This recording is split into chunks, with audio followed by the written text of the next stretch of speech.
My friends, I'm back. Share another great story. So this one takes place in 1994. So I moved back to California, Southern California, in 1993. And I'm not settled, and I hook up with some guys who are on a baseball team, and I'm, pickup baseball team, and one of the guys on the team offers me to stay with him till I find a place where I was going to live. So, guy was cool, but he was a sports radio talk sports nut. In his car, in his apartment, it was on all morning, just all the time. So, one day I'm with him, and the Phillies are in the World Series. It's October of '93, and there was a show. The radio show was Extra Sports 690. He would always have it on. Extra Sports 690. The home base was down in San Diego, but I went up the coast, Southern California coast, at 50,000 watts. It was a big station. With like WIP would be the Philly, Extra Sports 690 to LA and Southern California. So I'm in the car with him, and I'm hearing all these calls, talking bad about the Philadelphia Phillies. So my friend talks me into calling up. So I call up, and I believe it was the night, I believe it was the night they blew that game at the Vet, 15-14 game or something. But I go in and I leave a lasting impression with the two hosts of the show. I'll never forget their names. The names were Steve Mason, who I believe, because I've heard him recently, he's on ESPN Radio with John Ireland, I believe, out here. He's on ESPN Radio. Steve Mason and another guy by the name of Rick Schwartz. They were the two hosts. The show came on at nighttime or early evening. Anyway, so I call in, I pick up for the Phillies, and don't you know, the next night, my buddy I'm living with, his name's Frank, and he loved hockey. I was at him with the pickup hockey game. I was hanging out, and don't you know, he gets word that Steve Mason and Rick Schwartz were summoning me to call back in because the Phillies played the next night or whatever. And Frank's like talking, you got to call in, Al. You got to call in. They want to hear from you. You're the voice of the Philadelphia Phillies. You're from Philly. You got to call in. So I call in. So this is how I get this nickname on the radio. And this is how this character I become this character. And when I call in, they decide to call me Cheesesteak Al. So all of a sudden, I get this radio name, Cheesesteak Al. And I don't call them too often. And I really, it's 1993, I'm calling casual. And before you know it, I'm calling Jim Rome. He's a young kid. He's starting out, but he's hot. He's got a great show. I'm calling him regularly. But I'm also calling, and he's on Extra Sports 690, and I'm also calling another show called The Loose Cannons. And there was a co-host, there was a host and a co-host, and their names was Steve Hartman and Chet Forte. If Chet Forte's name rings a bell to you, he was the original Monday Night Football director who got himself in a scandal and got himself all jammed up, betting sports, gambling, and stuff like that. But, so the story goes like this. I'm calling Jim Rome. It's 1994. I'm calling him a couple times a week, and he just gets a big break, and he gets a gig on ESPN2, where it's a live broadcast where he's getting the top sports personalities and doing interviews. And he's great at what he does, Jim Rome, as you all know. And one day I'm on the phone, I'm doing a call with him. And keep in mind now, as you know, I'm a nobody. I'm a voice on a radio who calls in, and, you know, it is what it is. But I became favorable of his, one of his favorite callers, like I did on the Loose Cannon show. But, so now I tell him on air that I can hook him up with Vinny Pazienza.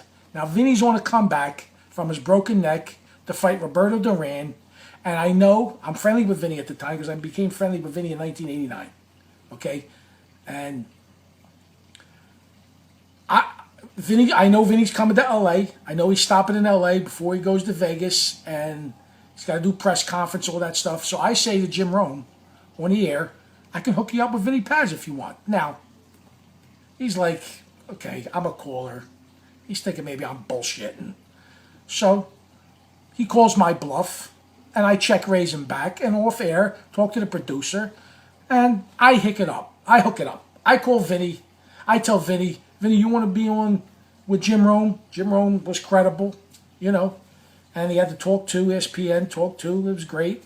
Vinny, I hooked it all up. Vinny wanted to do it. So now I hook it up to where I'm going to go with Jim Rome, Kevin Rooney, Vinny's father, down to Hollywood and Vine, where the Talk 2 studios are, to meet Jim Rome, and I'm going to go watch this interview.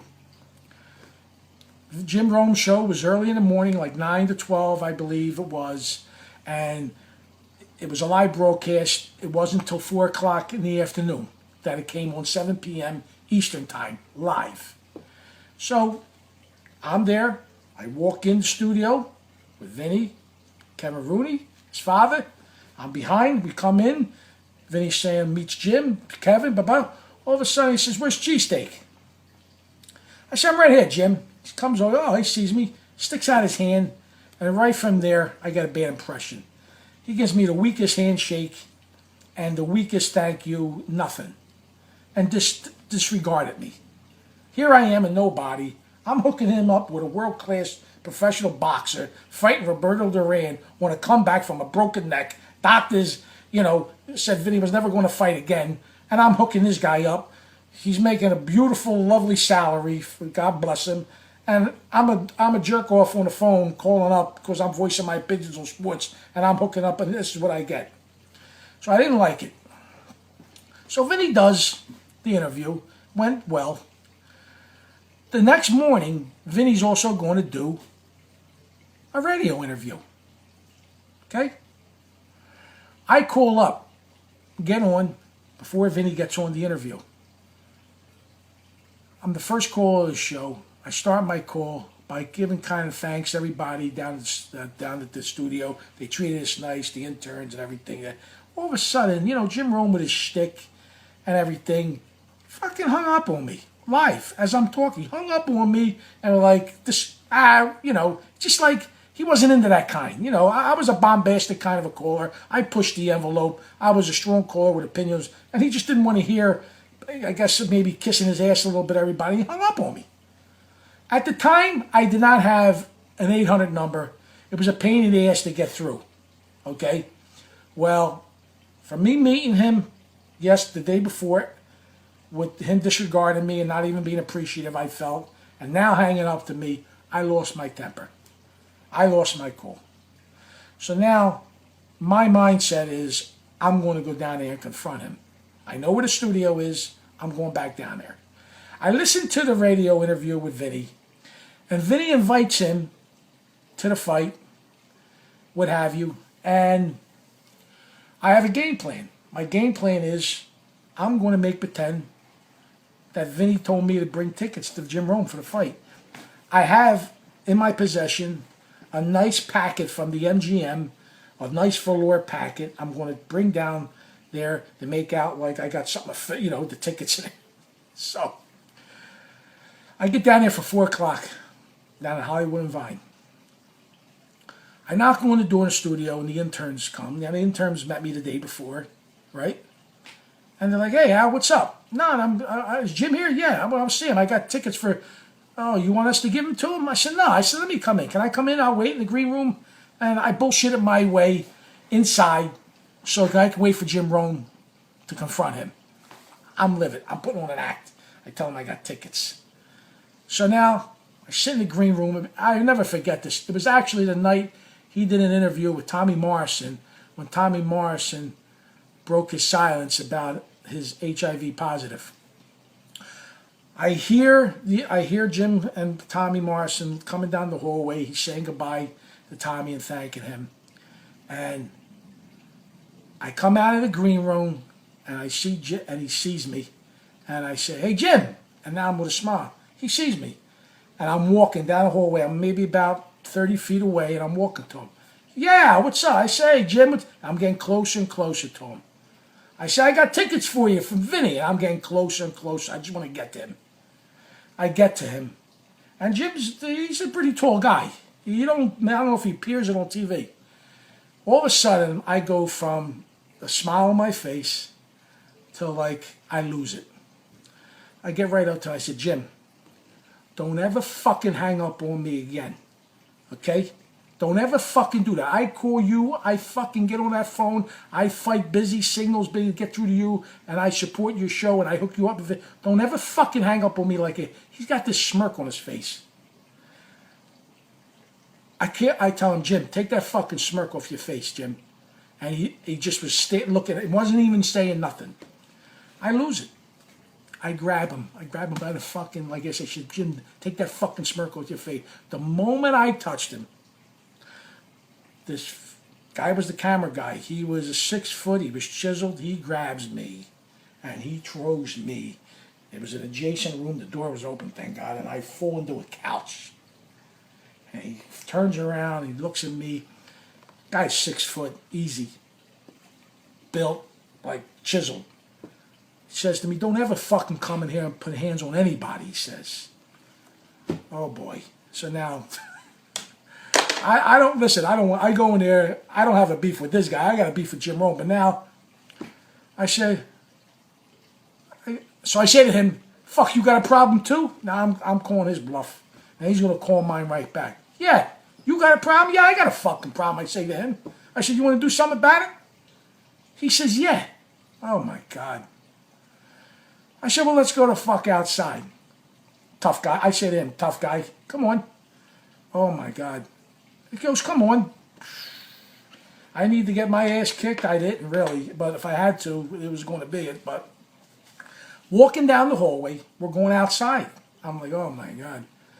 The 2 interns, they're about 5'4", 120 pounds soaking wet, and they're like trying to just diffuse the whole situation. Come on, guys. We don't need this. I need to try to talk this cameraman, the guy who grabbed. Come on. We get to the front door. I'm about 10, 15 feet ahead of him. I get outside. I turn around. I'm waiting for him to come out so now I have to defend myself. And all of a sudden, this big 6 foot camera guy gets to the door. Now the 2 interns are at the door, and they turn and they're holding him back. But come on, they're so little. These 2 interns are like little peewee guy. He could throw them away. He was faking like he couldn't get by them. I said to myself inside, I said, this guy's a punk. He don't want to fight. I didn't either, but like he called me out. He threw me, so he never came out. That was the end of it. My car was parked right in front of the studio. I didn't get in my car because I didn't want them to see the car I had. Because I grabbed Jim Rome. I assaulted him. I lost my cool. So, obviously, I never called this show again. And I would, every once in a while, I would call up. And once or twice I tried with my voice. But my voice was so recognizable that they hung up on me. After a year went by or 2, I called in, and I got the producer on the show, and I asked him, get Jim to get off air, get Jim to come to the phone. I'm going to apologize. And like a little baby, he didn't come take my call. He came back with a message, and the kid said, that one of his interns said, Al, if you want to apologize, he said, send it to him in writing. In writing? I said to myself, get the fuck out of here. This guy's a punk. I ain't saying nothing right. I'm being me. You ain't going to make me admit to something right. I was going to apologize, tell them, I'm sorry, I lost my cool. Ever since then, maybe about 5 times, he used to have a remote. He used to have a remote at a bar where he used to do a live remote with a show. If I was in the area, I would go in and like De Niro in Cape Fear, like he was terrorizing Nick Nolte in Cape Fear, I would sit right in front of him and watch the show, watch him do the show. And he was like, he would be terrified. He didn't know what I was thinking. But I did it to break balls. So what happened was, because I never called his show anymore, and I was into calling sports talk, I was living with my aunt, and she was in her 80s, and I was almost like her caretaker. And it was like, and I got my day passing my time, and I would call a sports talk show. And I got really popular with the Loose Cannons, with Steve Hartman and Chet Forte, and it's 1996. And, I got very popular on the radio, got to the point where I had an 800 number with them. I call anytime I want. I even co-hosted a couple shows with them, sat in, they loved me. I was the type of guy that confronted any topic, any host, pushed the envelope, and they loved my calls. And Bruce Bochy just got the job for the San Diego Padres in '96, and I would just call in and crucify him. He would make some crazy managerial moves, and I would go in being a baseball guy and critique, and I just tortured him and his talents as a manager. And I told the San Diego listeners that no way in hell would Bruce Bochy, with Punch and Judy, Wally Joyner at first base, who 6'5", left-handed, can't hit more than 5 homers out of the ballpark, 365 feet to right center, hitting 2-0 pitches to left field for base hits with men in scoring position. I would just kill both of them and just torture him, to the point where Bruce Bochy's wife called up one day and like, who the hell's Cheesesteak Al to criticize, defending her husband. That's how bad it would get. So one day in '96, I say to the San Diego faithful that no way, no how you'll ever see a pennant with Bruce Bochy as your manager. If they did ever win a pennant with Bruce Bochy at the helm, I would walk from L.A. to San Diego and kiss his feet. Well, fast forward 2 years later. It's 1998. And they are having a dream season. You got Tony Gwynn hitting .399, looking to break Ted Williams' 400 batting average regular season mark. You got Ken Caminiti, 50 homers or better, whatever he had. He had, what was his name? Trevor Hoffman, one of the Hoffman brothers. It was a Trevor coming out of the bullpen, blowing people away. And they win the pennant. They win the pennant. And I had a funny feeling come August, as it was obvious they were going to make the playoffs and possibly I was anticipating the Loose Cannons calling me up and taking me on my challenge. So don't you know, after they win the pennant, I get a phone call the next morning, and I know I'm a regular listener to the show, and I answer the phone, and it's Steve Hartman, and I know they're on air. So I answer the phone. Hey, Al, I recognize his voice. I say, yes, Steve. I asked right away, are you on air? Yes, we are, Al. I said, what's up, Steve? I know exactly where he's going to go with the phone call. He goes, we got something we want to play. We want you to hear. You ready? And they replay the phone call in '96 when I say, I'll walk to San Diego and kiss Bruce Bochy's feet. So after they replay it, it comes back to me. I said, well, what are you doing, Steve? Are you calling me out? He went, yeah, we're calling you out. I said, well, I guess I'm walking then. Because here I was, a guy always challenging other callers, other hosts, other topics. They weren't going to have over me and me weasel out. So I said, all right, I'm walking. Hang up the phone. Within an hour and a half, I got 4 sponsors. First half an hour, a guy by the name, here's the best part. The guy by the name of Joe Biggers, never forget him, an ex-Marine guy. He runs on, what does it say? He runs, I'm a puzzled for the word. But anyway, it was Arnold Schwarzenegger.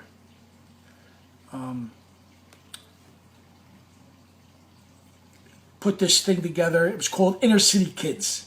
It was an organization and a vehicle for kids to get off the street, play sports. It was called Inner City Kids. And Joe Biggers ran the Inner City Kids from San Diego. He was a regular caller to the Loose Cannon show.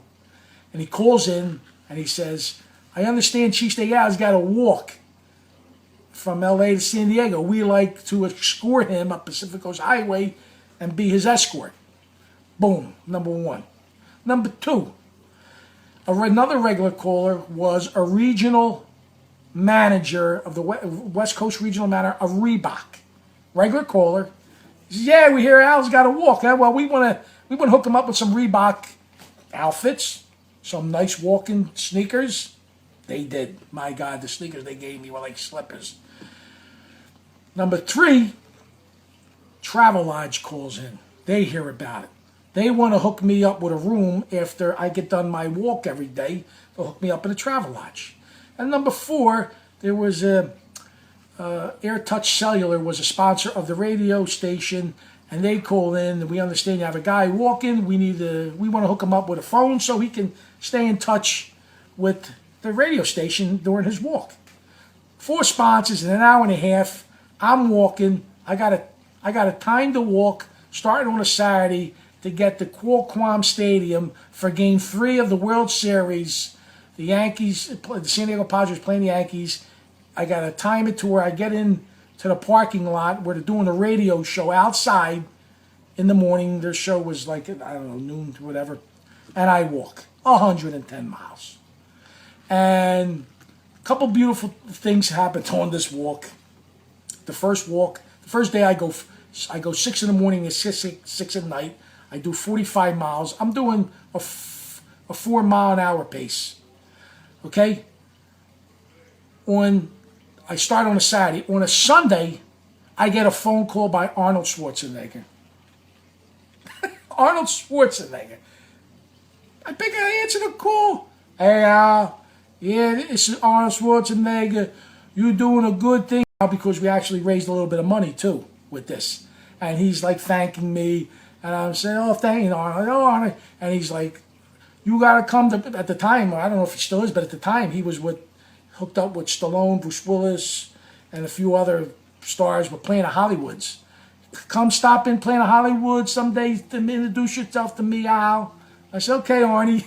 I'm okay. It was cool. And it was a fast call. And then on day 3, I get blisters on both feet, 2 on each foot, on my toes, that I was never informed. Now I was in great shape because I was walking regularly. I was a walker, and I was in great shape. And when I realized they may challenge me, I made sure to be in shape because I knew they would challenge me to radio station.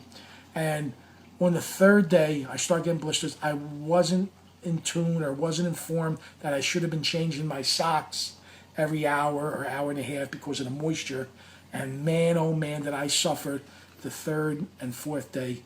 And don't you know, I make the walk. I get into Qualcomm. I get there, and they had a masseuse ready. They were there to give me a massage of my legs and my feet. And Junior Seau was the late Junior Seau, the NFL Charger football player, who just a few years ago took his own life. It was said that he was dealing with concussions, and a lot of football players take their lives. But I had a chance. He invited me to his restaurant to eat dinner. I went. He actually was so nice to come to my table. I was all by myself eating. He sat down with me 20 minutes, talked with me. He was a great guy. That's something I'll never forget. And then I went to game 3 and 4. The San Diego Padres got swept. I never kissed Bruce Bochy's feet, but I did say, because I called up after game 3 or 4, he made another crazy move, intentionally walking somebody and moving the infield up with 1 out. It was crazy. It was 1-0. I said, gang, if you ever win another World Series or get to the World Series with him again, I'll walk to L.A. I'll walk from L.A. to San Diego and back to L.A. in a diaper. Well, it never happened with the Padres, but Bruce Bochy wound up winning 3 World Series with the San Francisco Giants. But that's my story. It was pretty radical. And that's it. 110 miles. Unbelievable. It was the most beautiful walk. Anybody, if you ever get a chance to do a walk like that, it's very therapeutic. I remember one Sunday morning coming over Pacific Coast Highway in the Laguna Beach area, and it was 6 in the morning, and I was coming through a canyon, and there was not a car on the road, and the Pacific Ocean was a plate of glass, not a sound. It felt like I was the only person on Earth. It was unbelievable. I'll never forget it. All right, gang. It was a little long. Hope you enjoyed it. I'll be back with a few other